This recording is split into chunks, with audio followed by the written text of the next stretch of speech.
عربوں اور ترکوں میں آپ کو بڑے ایکسٹریم ویوز اس کے بارے میں ملیں گے،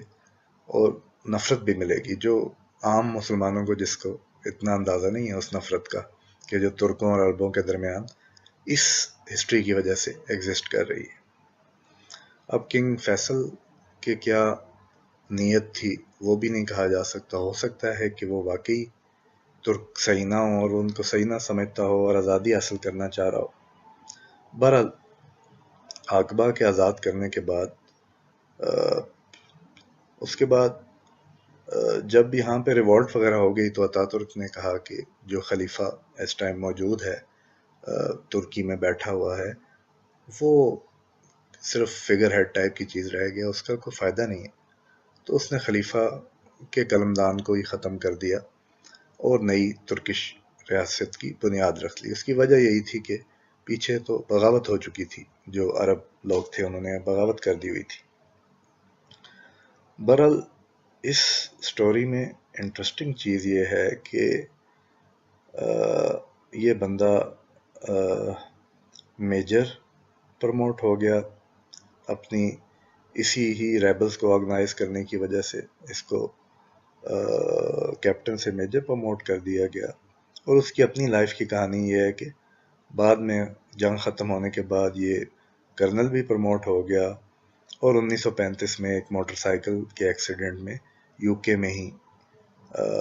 مطلب فوت ہو گیا۔ یہ میں لارنس آف عربیہ کی بات کر رہا ہوں۔ اچھا، جہاں تک کنگ فیصل کی بات ہے تو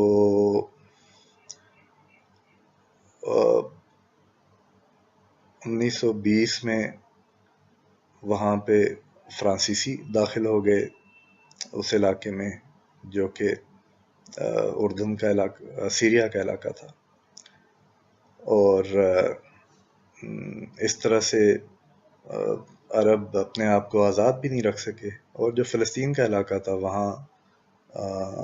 برٹش کا قبضہ رہا۔ تو اب 1933 کی بات ہے کہ اسی کنگ فیصل نے بڑی تشویش ظاہر کی کہ یہ جو جس تعداد میں یہودی فلسطین میں آباد ہو رہے ہیں، اس نے بڑی اس کے بارے میں تشویش کا اظہار کیا، اور سوئٹزرلینڈ میں یہ موجود تھا۔ یہ 19 جولائی 1933 میں اس نے یہ بات کہی، اور 8 ستمبر کو آفیشلی کہا گیا کہ اس کو ہارٹ اٹیک ہوا اور یہ فوت ہو گیا۔ اور اس کی جو پرائیویٹ نرس اس کے ساتھ تھی، اس نے کہا کہ اس پہ کوئی اثرات ہارٹ اٹیک کے نظر نہیں آ رہے تھے، اس کو تو مطلب ہارٹ کی سائڈ پہ درد نہیں ہوتا تھا، اس کو تو نیچے درد ہوتا تھا، اور جس سے پتہ یہ لگتا ہے کہ موسٹ پروبلی یہ آرسینک کی پوائزننگ تھی۔ اور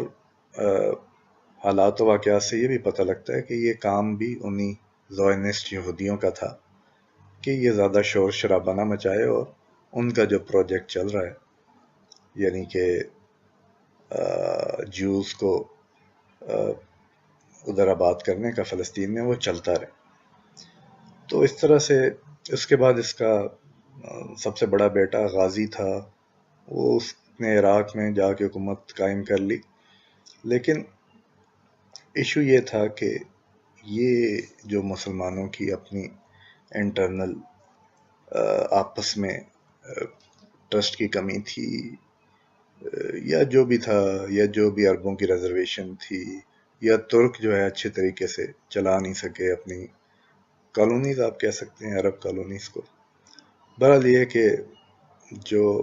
ایک اتحاد سے طاقت تھی وہ مسلمانوں کی پارا پارا ہو گئی۔ ایک بڑا علاقہ، جیوگرافی جو ہے وہ چھوٹے چھوٹے ملکوں میں، اور ان ملکوں کا نقشہ بھی برٹش نے ہی بنایا، نئے نئے ملک بنا دیے اپنے مفادات کے حساب سے، جو آج تک قائم ہیں،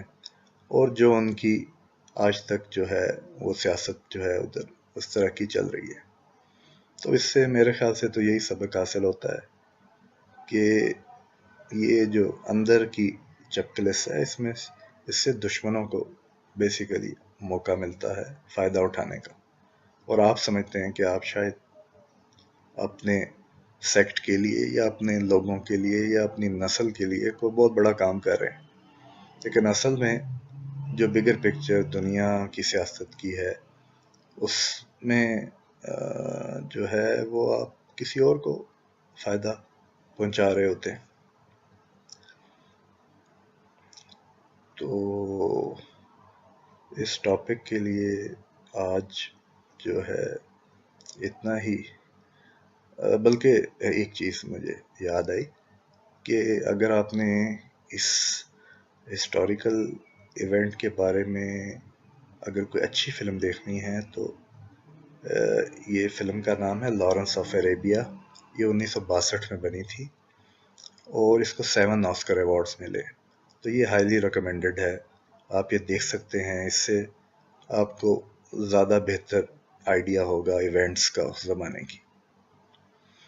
تو اسی کے ساتھ ہی میں اجازت چاہوں گا، آئندہ ایک اور انٹرسٹنگ ٹاپک کے ساتھ حاضر ہوں گا. Take care.